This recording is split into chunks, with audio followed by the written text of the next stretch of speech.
1. Shock hook. It began with a voice that cut through the chamber like a sudden crack of thunder. Mike Pompeo leaned into the microphone, his words sharp, his tone dripping with disdain. He attacked Jasmine Crockett's record with a force meant to humiliate, to brand her as unworthy. The chamber, already tense, seemed to shudder with the weight of his accusation. His eyes narrowed, his lips curled into a smirk. It was the look of a man convinced that his power gave him the right to define another's worth. The moment his words landed, the atmosphere shifted. Chairs creaked as heads turned sharply toward Crockett. Gasps, half muted, rippled across the room like a wave no one could hold back. Some covered their mouths. Others leaned in as if to catch every ounce of the drama. The insult was not just sharp, it was calculated, a public attempt to strip away her dignity. For a heartbeat, silence pressed down like heavy fog. And then, faint murmurs began to rise, uncertain, as though people questioned whether they'd truly heard what they thought they had. Pompeo basked in it. He sat back in his chair with the smug ease of a man who thought he'd scored a devastating blow. His confidence filled the space, the certainty that no one could stand against his reputation, his years in power, his practiced bravado. He wanted the audience to believe that Jasmine Crockett was small, that her voice was fragile, that her place in the chamber was undeserved. But what Pompeo failed to see was the quiet fire igniting in the eyes of the woman he had just tried to belittle. Crockett did not flinch. Her hands remained still, her posture unbroken, her gaze steady. To those watching closely, there was something gathering behind that silence, something far stronger than any insult could undo. The room, charged with anticipation, seemed to lean toward her, waiting to see if she would falter under the weight of his words or rise above them. And in that pause, that electric breath before the storm, the question lingered in every corner of the chamber. Would she let the attack define her, or would she turn it into a moment that no one could forget? But no one in the room expected how Crockett would respond to. Raise the stakes to understand the weight of Pompeo's attack. One must see the man behind the microphone. Mike Pompeo was never just another politician. He was a former CIA director, a former Secretary of State, a figure accustomed to wielding power like a weapon. For years, he carried himself as if the rules bent to his presence, as if his titles alone gave him the authority to declare who mattered and who did not. Arrogance had become his armor, bluster his sword. And on this day, his target was Jasmine Crockett. Why her? To Pompeo, she represented everything he sought to discredit. A rising progressive voice, unafraid to speak truth to entrenched power, unshaken by the old guard sneers. Crockett was younger, bolder, unwilling to play by the quiet, deferential rules that men like Pompeo believed should govern the chamber. She brought with her a record rooted in service, community, and accountability, the very values Pompeo often claimed yet rarely embodied. For a man like him, Crockett's presence was not just inconvenient, it was threatening. This attack was not a slip of the tongue. It was deliberate, sharpened over time, designed to diminish her standing and remind her, and everyone watching, of the hierarchy he believed still ruled politics. His arrogance was not just personal, it was systemic, the idea that power belonged to a select few, and anyone who challenged it should be cut down swiftly and publicly. But here was where the stakes truly rose. Pompeo's insult was not simply about Crockett, it was about the broader battle unfolding in America. His words carried the familiar rhythm of manipulation, casting truth-tellers as radicals, dismissing reformers as dangerous, painting dignity itself as weakness. It was a tactic older than the chamber itself. Smear those who dare to disrupt the status quo, and do it loudly enough that the smear echoes longer than the truth. The room felt it. Observers sensed that this moment went beyond one man's arrogance. It was about whether dignity could withstand assault, whether truth could survive the noise of manipulation. Crockett was more than a single representative that day. She had become a symbol for countless others who had been told they didn't belong, who had been talked over, written off, or erased. Her silence in those few seconds after Pompeo's tirade was not weakness. It was the silence of calculation, of strength waiting for the right moment to strike. For Pompeo, the attack was meant to define the narrative. But for Crockett, the attack opened a door. If she chose her reply carefully, if she matched his arrogance not with anger but with truth, She could transform a smear into a mirror, one that reflected his hypocrisy back at him, magnified and undeniable. And that possibility was what made the chamber hold its breath. This was no ordinary exchange. What hung in the air was more than reputation. It was the struggle between two ways of wielding power: domination through fear versus leadership through dignity. The outcome would not only shape how the audience saw Crockett, it would ripple far beyond, influencing how millions would perceive what it means to stand tall when arrogance tries to silence you. Pompeo thought he had landed the final word. But what no one yet realized was that his attempt to diminish Crockett had set the stage for a reply so sharp, so unexpected, that it would leave him stunned into silence. And once those words left her lips, there would be no rewinding them, no undoing the shift they would cause. The room braced for what was coming, though none could predict the scale of it. Because Jasmine Crockett was about to take his arrogance and turn it into his undoing. 3. Antagonist backstory. To understand the force of Pompeo's attack, you have to understand the man himself and the shadow he casts. Mike Pompeo did not stumble into politics quietly. He entered like a man convinced the world owed him attention. From his earliest days, he surrounded himself with the image of toughness, a hard edge forged at West Point and sharpened in the corridors of Washington. Later, as CIA director, he cultivated the aura of a man who thrived in secrecy, power, and command. He spoke often of patriotism, of service, of loyalty to America. Yet beneath the surface, critics and observers alike saw a different pattern: bluster masking insecurity, arrogance masking the cracks of contradiction. When he became Secretary of State, the spotlight only magnified those traits. His speeches often dripped with bravado, thick with the certainty that his view of America was the only view that mattered. Allies were disposable if they questioned him. Reporters were brushed off as if their inquiries were beneath him. Critics were painted as enemies. And in that climate, Pompeo learned to relish confrontation, to throw words like grenades into a room and watch the reaction. But with that power came baggage. Baggage Pompeo often worked hard to deflect. He lectured others on transparency, even as questions swirled about his own misuse of government resources. He touted morality while looking away from human rights abuses abroad. He preached loyalty to law and order, even as his political alliances blurred the lines between truth and manipulation. To those watching closely, his persona wasn't built on principle, but on performance, a theater of strength that demanded others cower before him. That was the posture he carried into his clash with Jasmine Crockett. For Pompeo, attacking her record wasn't just about one debate. It was about maintaining an illusion of dominance. He believed his history in intelligence and diplomacy gave him the right to dismiss her as inexperienced, as unworthy. He wanted to remind the chamber that he was a man of stature, a man who had dealt with presidents and generals, who had wielded power at the highest levels of government. In his eyes, what was one freshman congresswoman compared to a titan of his resume? The hypocrisy, however, could not be ignored. While he accused Crockett of weakness, his own record revealed repeated lapses of courage. Where was that strength when faced with questions of corruption? Where was that clarity when truth demanded accountability?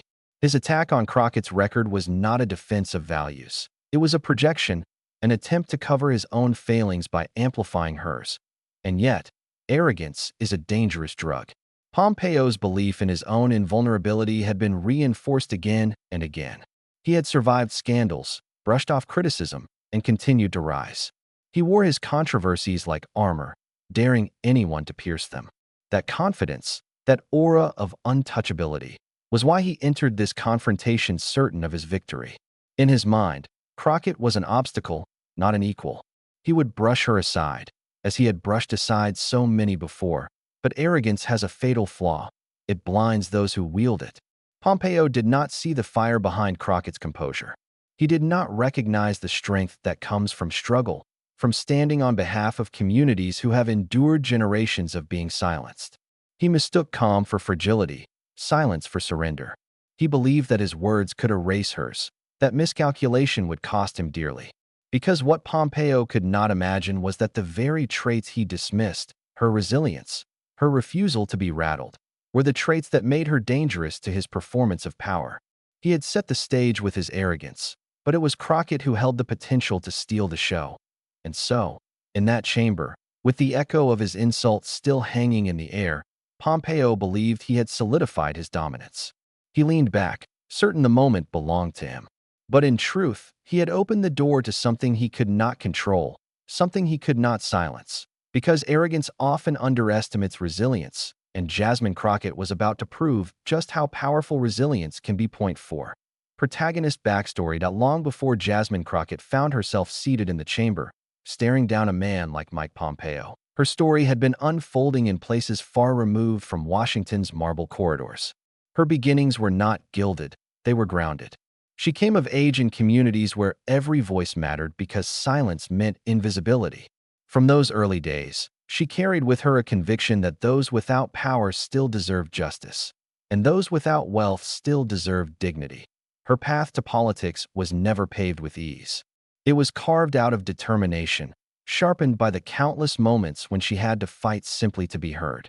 Crockett's journey began at the grassroots level, where she worked as an attorney, advocating for the voiceless, those who could not afford representation, those whose stories were overlooked, those whose struggles too often ended in silence. In those cramped courtrooms and modest offices, she learned the art of resilience. She didn't just practice law, she lived it as a form of service. Every case she took, every client she defended, was another thread in a larger fabric of justice she was weaving. But there was more to Crockett's identity than her profession. She carried with her the pride of her roots, the stories of family members who had worked hard, endured hardship, and carved dignity out of a world that often tried to deny them. Though she was born in America, her connection to immigrant communities ran deep. She knew the feeling of being told you don't belong, of being measured against standards written by others. And instead of shrinking from that, she embraced it, transforming what could have been a barrier into a source of power. Identity, for her, was not a burden but a banner, one she would lift high for herself and for others. Those who followed her rise saw more than a politician in the making. They saw a woman breaking barriers, shattering stereotypes, refusing to mold herself into the narrow expectations set before her. She wasn't afraid to speak plainly, to confront hypocrisy, to call out double standards even when it made the powerful uncomfortable. Her authenticity was not a strategy, it was who she was. And in a landscape crowded with rehearsed sound bites and empty slogans, her voice rang different. It rang true. Every step she took into public service was an extension of the values she had lived all along. She carried with her the belief that politics should not be about protecting the powerful, but about protecting people.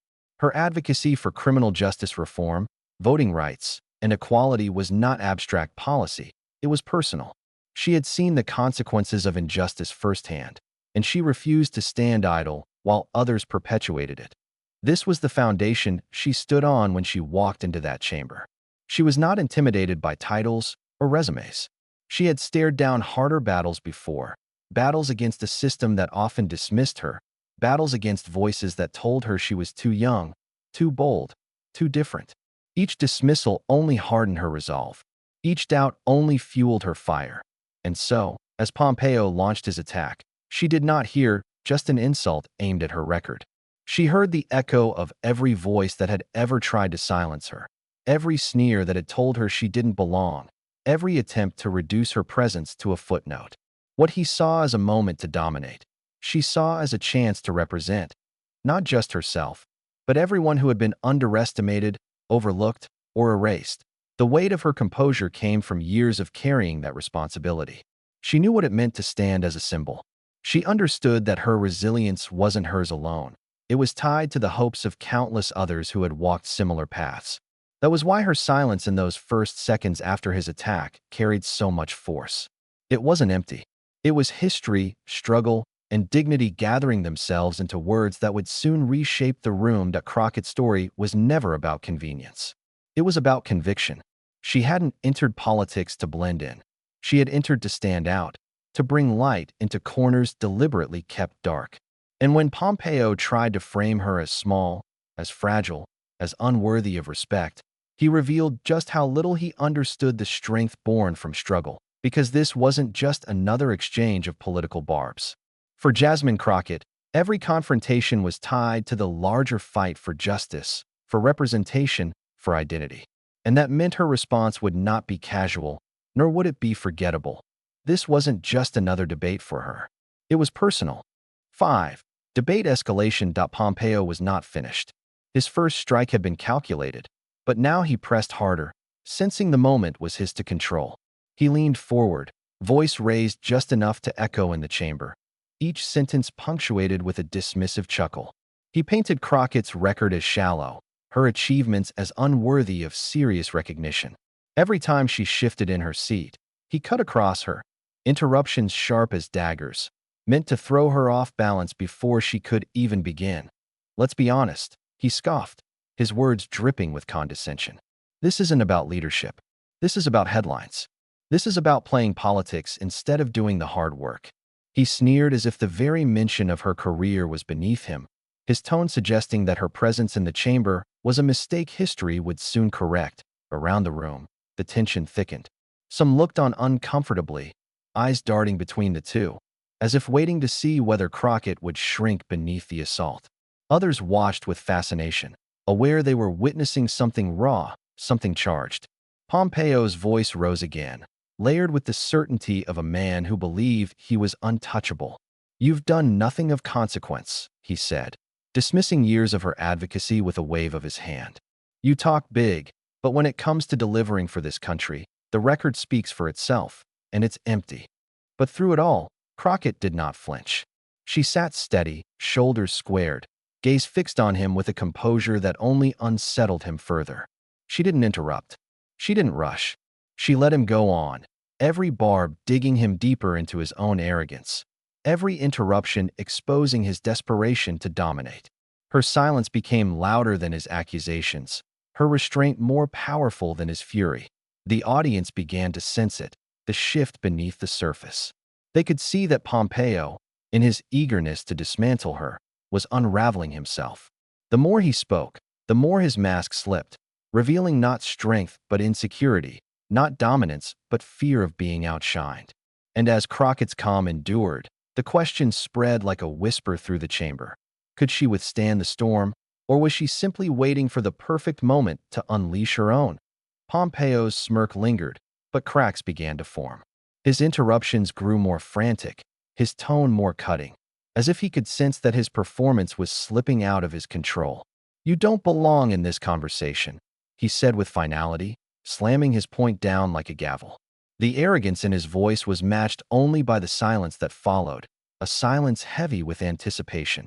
Crockett inhaled, slow and deliberate. For the first time, she leaned toward the microphone, her lips parting as the chamber seemed to hold its breath.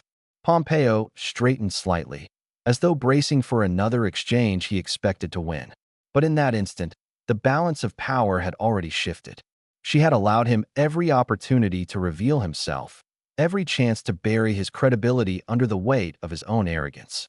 And now, at last, it was her turn. And then, with one breath, she turned the entire room on its head. 6. The mic drop counterattacked. For a moment, the silence in the chamber was absolute. Every creak of wood, every faint shuffle of paper seemed amplified against the stillness. Jasmine Crockett leaned into the microphone, her eyes steady, her voice measured. She did not rush. She let the pause linger, let the anticipation build until the weight of it pressed on everyone watching. Pompeo's smirk faltered slightly, though he tried to mask it. He had expected fury, defensiveness, a flurry of words. Instead, she gave him calm, and that calm was more unnerving than any outburst could have been. When Crockett finally spoke, her words were deliberate, each one placed with surgical precision. "Congressman Pompeo," she began, her tone firm but not raised. "You've made a lot of claims about my record.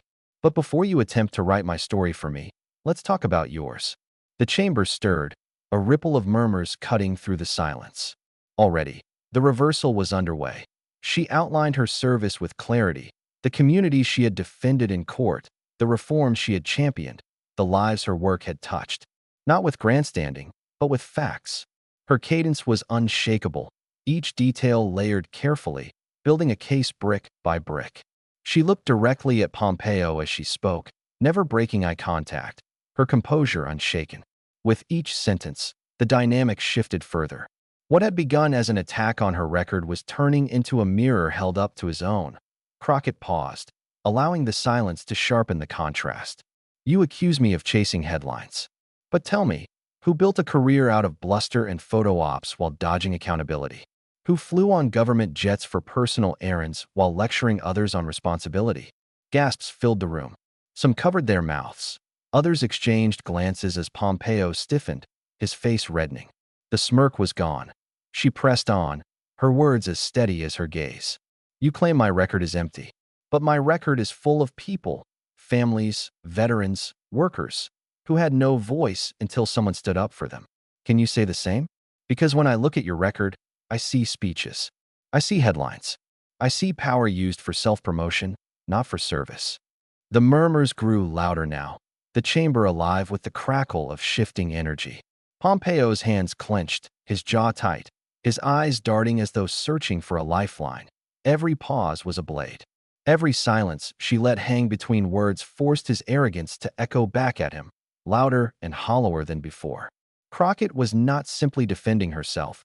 She was dismantling the very foundation of his attack.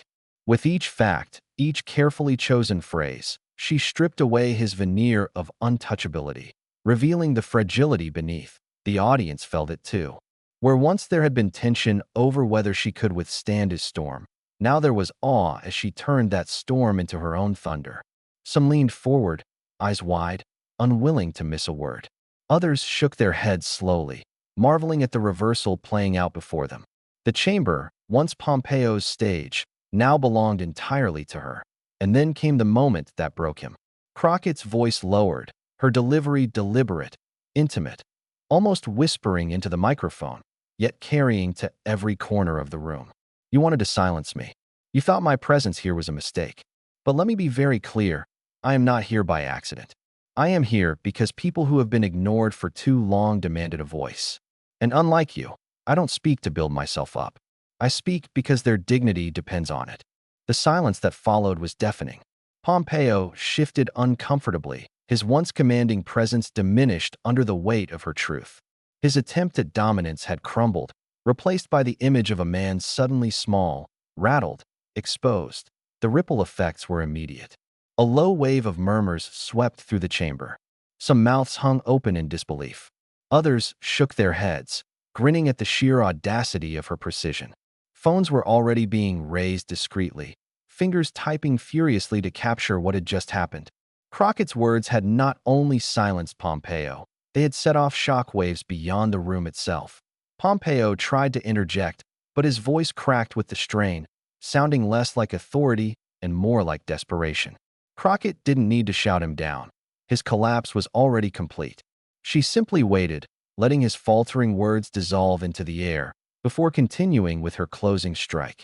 History won't remember the noise, she said, her voice resonant, rising slightly now with conviction. It will remember the truth. And the truth is this. Dignity will always outlast arrogance, and service will always outshine self-interest. The chamber erupted, not with applause, for such things were not permitted, but with energy that could not be contained.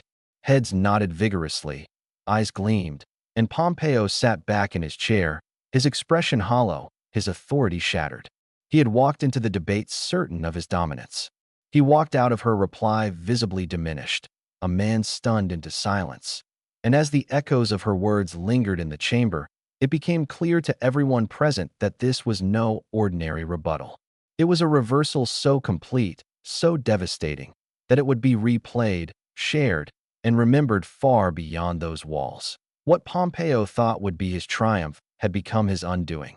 His arrogance had collapsed under the steady weight of truth, and Jasmine Crockett had seized not just the moment, but the story itself. 7. The aftermath shockwaves the chamber may have quieted after Jasmine Crockett's reply, but outside those walls, the storm had only begun. Within minutes, clips of the exchange surfaced online, flooding timelines and feeds with the raw electricity of the moment. One video, showing Pompeo's smirk evaporating as Crockett delivered her precision counterstrike, racked up hundreds of thousands of views before the hour was out. Another, highlighting her line about dignity outlasting arrogance, was clipped, subtitled, and shared across platforms in every corner of the country. Hashtags ignited like wildfire. Hashtag Crockett clapback surged to the top of Twitter's trending list, quickly joined by hashtag Pompeo silenced and hashtag dignity wins. Memes followed almost instantly, side-by-side images of Pompeo before and after her remarks, captions mocking his stunned silence, GIFs looping his expression as the words hit him like a tidal wave. One meme simply read, "When arrogance meets the truth." It spread faster than even seasoned political observers could track. Progressives celebrated the moment as a victory not just for Crockett, but for everyone who had ever been dismissed or silenced by those in power. Grassroots organizers praised her composure, calling her response a blueprint for how to dismantle arrogance without losing dignity. Identity pride groups amplified her words, noting how they resonated across communities that had fought long battles to be seen and heard. The language of her rebuttal, calm, measured, yet devastating, became a rallying cry. Veterans groups chimed in as well. Crockett's reference to service and dignity struck a deep chord, reminding many of their own sacrifices. In contrast, Pompeo's record, peppered with accusations of self-interest and hypocrisy, stood in stark relief. Comment threads filled with veterans voicing their respect for Crockett's restraint and her clarity in exposing arrogance for what it truly was, weakness dressed as strength. Cable news and late-night commentary picked it up within hours. Analysts marveled at Crockett's poise, noting how she had flipped the dynamic entirely without raising her voice. This was not just a rebuttal, one commentator declared. This was a dismantling. Others critiqued Pompeo harshly, pointing out how his attempt to dominate had backfired so spectacularly that it risked defining him more than any achievement in his long career. Even those outside of politics felt the ripple. Celebrities shared clips with captions like, "This is how you handle arrogance," and a masterclass in composure. Comedians roasted Pompeo's silence, comparing his stunned expression to characters in sitcoms caught in their own lies. Activists turned Crockett's words into posters, graphics, and rally chants. But the shockwaves went deeper than laughter or celebration. For many ordinary viewers, the moment struck something personal. In offices, in classrooms, in kitchens, people replayed the clip not just to enjoy the spectacle, but to feel seen. They saw in Crockett's response a reflection of their own struggles, standing tall when dismissed, refusing to be belittled, answering arrogance with unshakable dignity. For them, her composure wasn't just political theater. It was validation, a reminder that truth could still win, even when the odds seemed stacked against it. Meanwhile, Pompeo's silence became its own storyline. Commentators described it as the loudest silence in politics that week, a silence that betrayed not composure but collapse. Critics resurfaced his past controversies, connecting them to the hypocrisy Crockett had laid bare. The narrative had shifted irreversibly. Instead of controlling the debate, Pompeo was now defined by the moment he was dismantled in it. The pressure mounted as think pieces poured in. Headlines read, "Crockett redefines dignity in politics," and "Pompeo's arrogance meets its match." Editorials praised her for exposing not just one man, but a pattern, the pattern of power trying to silence truth and failing. Social media feeds became a chorus of validation, people declaring that they finally saw themselves represented in leadership, that Crockett had spoken for them when arrogance tried to erase them. And through it all, the clip continued to spread, shared again and again, viewed millions of times within days. What Pompeo had intended as a takedown had become a turning point, one that would follow him long after the chamber's walls had emptied. His arrogance had set the stage, but her resilience had stolen the show. The memes were loud, the hashtags relentless, the praise thunderous. Yet beneath the surface, something larger was beginning to stir, a truth that extended far beyond the clash of two voices in one chamber. But beyond the memes, a deeper truth was unfolding. 8. The resolution. In the wake of her devastating rebuttal, Jasmine Crockett did not merely bask in the momentary victory. She understood that what had unfolded was bigger than a single clash, bigger than one man's arrogance being exposed. She recognized that her response had become a symbol, a mirror reflecting a universal truth long ignored by too many. Dignity cannot be silenced, and truth will always outlast falsehood. Crockett's words had not only struck Pompeo, they resonated with countless people who had ever felt dismissed, underestimated, or erased. Every pause she had taken, every precise word she had spoken, carried the weight of history. She reframed the attack, transforming what could have been a moment of humiliation into a moral lesson for anyone watching. Arrogance, no matter how loud, ultimately falters when confronted by unwavering integrity. Lies, no matter how well packaged, crumble in the face of facts, evidence, and courage. Her story became a lesson in resilience. From her grassroots beginnings to the halls of Congress, Crockett's journey mirrored the struggles of everyday Americans striving for justice. She had stood for those whose voices were ignored, fought for communities that had been silenced, and demanded accountability from those who assumed power meant exemption from consequence. And in that chamber, when Pompeo attempted to overshadow her, she did not flinch. She did not yield.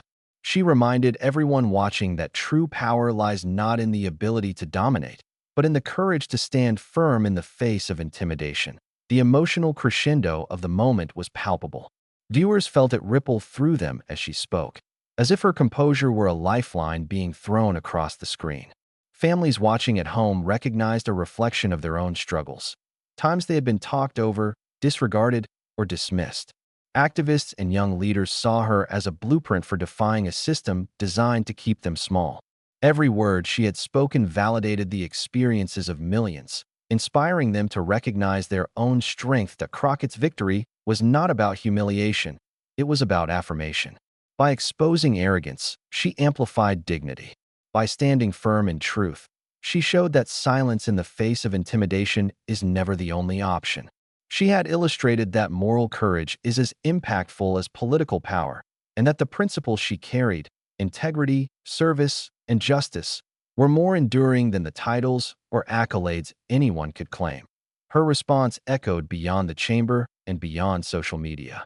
It became a lesson for leaders, for citizens, for everyone invested in the idea that America is a nation built on principles, not personalities. In every corner where someone felt small or unheard, her words resonated as a reminder.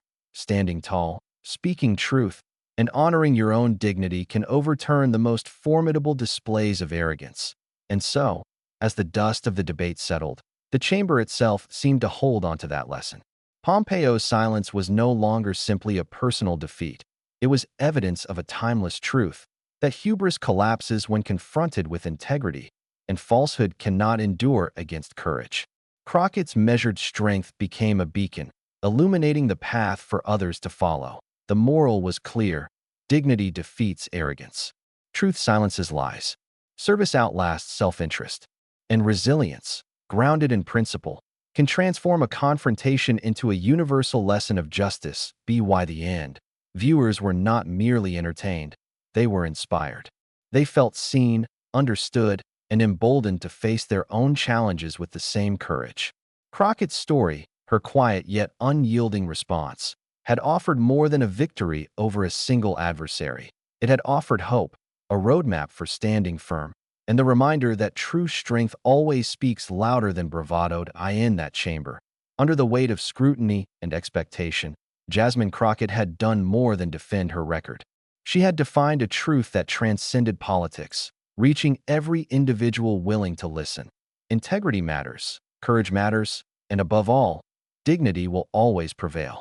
9. Outro. Mike Pompeo had come with his attack, expecting to dominate the chamber and control the narrative. He aimed to dismantle Jasmine Crockett's record, to diminish her presence, and to assert his power over the room. But in the end, his words were met not with fear or submission, but with a silence that spoke volumes, a silence that reflected his unraveling as her truth took center stage. What he had intended as triumph became his undoing, and the only sound that remained was the echo of her dignity. Arrogance may shout. It may fill rooms with bluster. It may try to drown out voices that challenge it, and it may insist it cannot be questioned. But dignity echoes louder. Truth, when wielded with calm precision and unwavering principle, cannot be silenced. Jasmine Crockett's response was more than a rebuttal. It was a demonstration of the enduring power of integrity, service, and courage. In that moment, the lesson was clear. Strength does not come from domination, but from standing firm and representing what is right. If you believe truth should always silence arrogance, share this video. Let the message spread. Let the world witness that courage, composure, and dignity can prevail over intimidation and bluster. Subscribe and join the movement amplifying voices like Jasmine Crockett's. Voices that refuse to be silenced and that stand for communities who have too often been ignored. Every share, every view, every voice joining the conversation strengthens the echo of justice and truth. The chamber has quieted, but the echo of her words will be remembered for years. It will resonate in corridors of power, in communities long overlooked, and in the hearts of anyone who understands that dignity, once spoken, cannot be taken away.